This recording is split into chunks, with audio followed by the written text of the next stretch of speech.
kita ketemu lagi.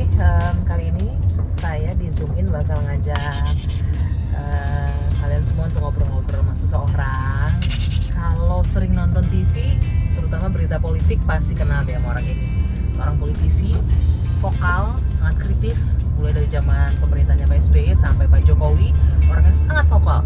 Dan sekarang sih udah turun gunung, udah lengser, tidak menjabat lagi di DPR. Nah, justru itu yang bikin saya penasaran. Setelah udah nggak menjabat di DPR, tiba-tiba menghilang, hampir nggak ada kabarnya, nggak ada muncul di media manapun, kecuali di media sosial. Di Instagramnya masih aktif sih, makanya kita akan cari tahu ngapain aja sih. Ya sekarang jangan kemana-mana, ikutin terus di Zoom In.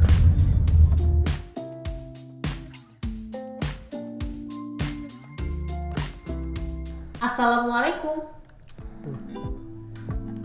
Waalaikumsalam. Halo, Bang Fahri, Bung Fahri Hamzah, apa kabar? Baik, alhamdulillah. Ini kemana aja sih, Bang Fahri?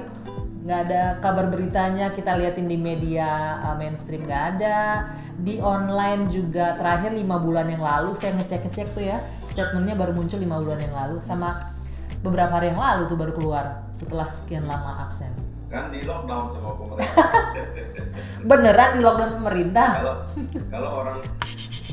Kalau orang tuh cuma di lockdown oleh pemerintah, saya di lockdown sama istri juga. Waduh, kalau udah gitu susah deh ya ngobrolnya ya. Di lockdown istri udah nggak bisa kemana-mana. Ini di lockdownnya kayaknya di dalam perpustakaan nih Bang.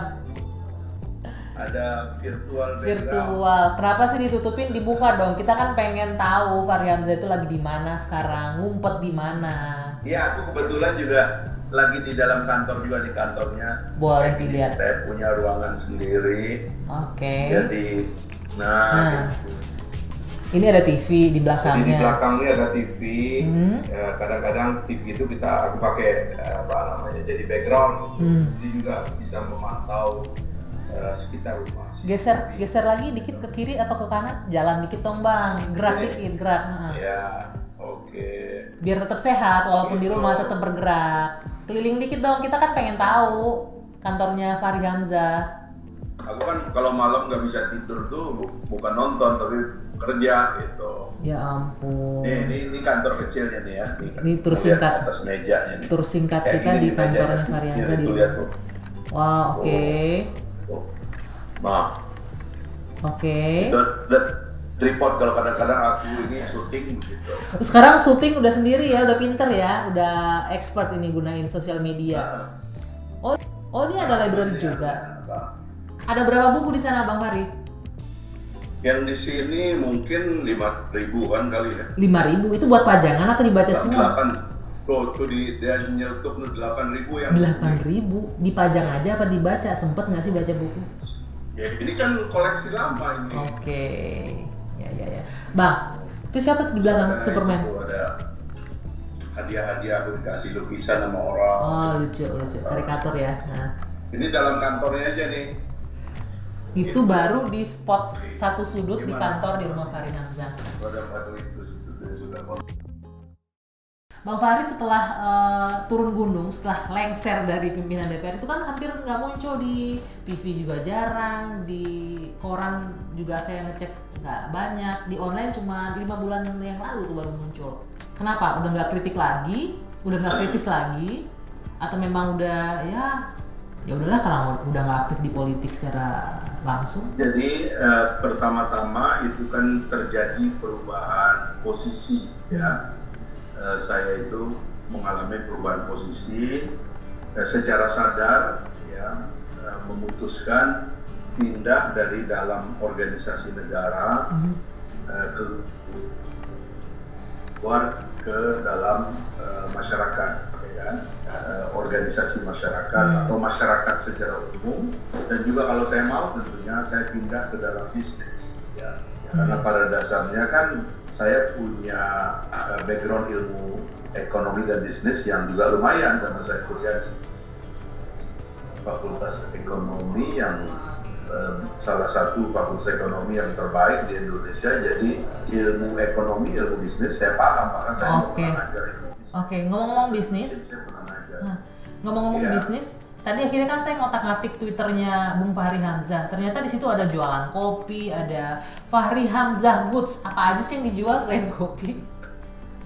Ternyata berambah ke dunia jualan. Jadi saya sambung tadi. Jadi saya pindah kamar nih, dari kamar negara ke kamar masyarakat. Dan juga tentunya kita cari penghasilan kan dari ruang bisnis. Kan kalau dulu setiap tanggal 1 terima amplop coklat nih.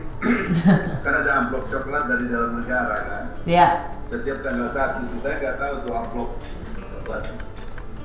Tapi ini amplop kuaci.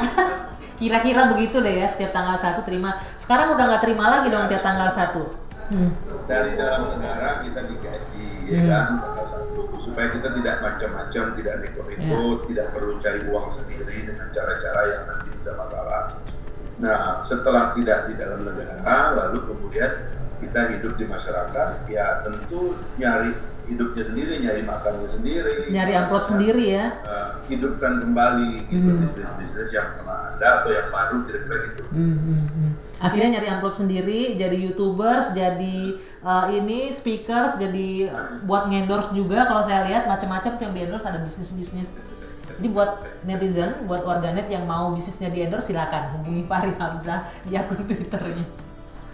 Tapi nah ini nih satu nih yang saya agak menggelitik, omongan soal amplop coklatnya udah nggak ada hasilnya lagi. Pensiunnya juga kemarin sempat nyindir tuh, aku sempat baca gedean gaji istri saya dibanding gaji biaya pensiun sebagai anggota dewan ya.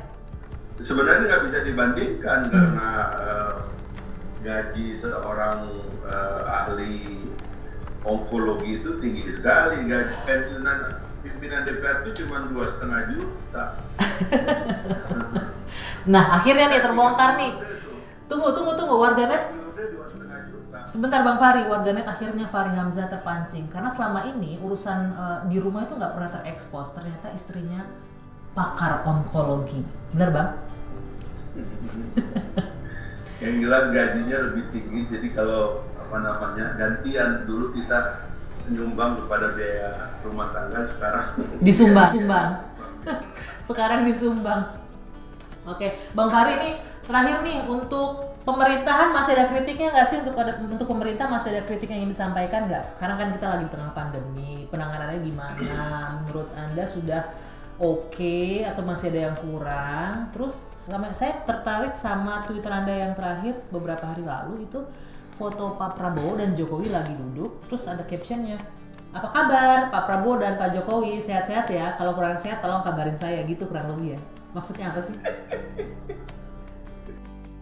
Ya kan dua orang itu kan sebenarnya dua orang yang bertarung dan bikin ribut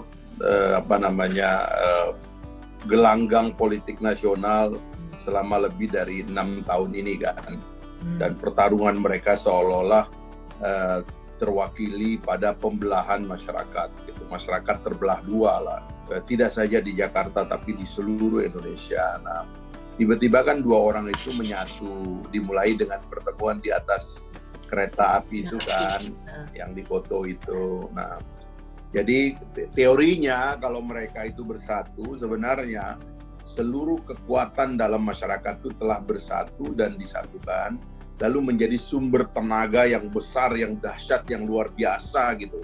Sehingga apapun tantangan yang kita hadapi ke depan, yang kita hadapi seperti hari ini, wabah COVID dan sebagainya itu kecil dia karena ada kekuatan besar yang siap untuk menghadapinya, yang bersumber dari fakta bahwa dua orang ini sekarang menyatu gitu. Oke, Bung Fahri. Nah, pertanyaannya kan, apakah persatuan mereka itu telah membuat atau menciptakan energi yang besar bagi bangsa kita untuk menghadapi itu atau tidak gitu pertanyaannya. Makanya kalau ada apa-apa tolong kabari kita. Itu pertanyaan atau yang kedua jawabannya kali itu atau tidak jawabannya? Tidak memberikan hasil. Ya kita harus mengajukan pertanyaan supaya kan begitulah cara saya mengkritik sekarang dengan mengajukan pertanyaan. Tapi boleh dong dari perspektif netizen nih, saya melihatnya dari pernyataan dari gambarnya Bang Fahri itu, Pak Prabowo kekuatan yang kuat, Jokowi, Pak Jokowi juga kekuatan yang kuat, bersatu untuk menghandle semua masalah di negeri ini. Tapi ada ujungnya.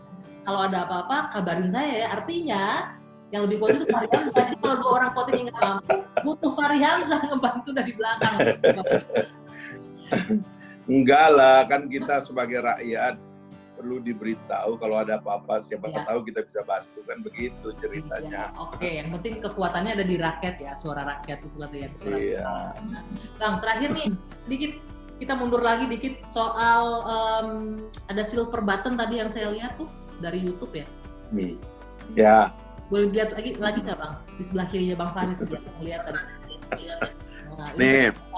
Setelah jadi politisi, sekarang terjun jadi YouTuber, saudara-saudara. Baca dong tuh. Saya baca ya, Fahri Hamzah, presented to Fahri Hamzah official, 100,000 subscribers untuk melewati 100,000 pengikutnya. Wow, ini. Iya dong. Jadi cita-citanya mau jadi YouTubers juga nih Bang? Iya kan. Dulu waktu jadi pejabat kan saya paling open kepada netizen kan. Saya kan punya akun Twitter, Instagram, punya Facebook, juga yang lain-lain, juga YouTube. Nah, rupanya followernya atau subscribernya yang di YouTube itu kan orang-orang serius ya, karena akan saya bicara tema-tema kenegaraan, politik, ekonomi dan lain-lain. Jadi 100,000 kita udah lewati, ya artinya mudah-mudahan kita bisa melangkah lagi, dan karena saya mau menata ulang supaya tampilannya jangan terlalu serius, sebab kalau kita udah jadi rakyat tuh nggak boleh serius amat.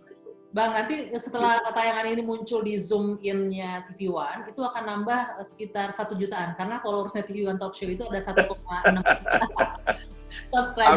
Amin. Nanti bertambah ke sana. Oke. Biar nggak terlalu jauh dari Ria Ricis sama Atta Halilintar ya. Waduh, hati-hati nih Ria Ricis sama Atta Halilintar. Profesinya Bung Fahri nanti. Oke. Bang Fahri, sekali lagi terima kasih atas waktunya.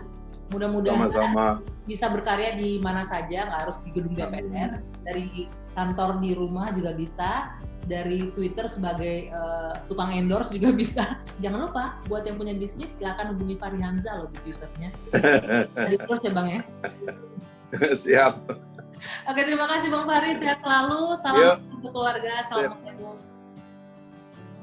Sama-sama. Oke, thank you Bang. Makasih udah loh. Ya. Diulang lagi ya, makasih ya. Oke. Sama-sama ya. Yo, assalamualaikum. Waalaikumsalam.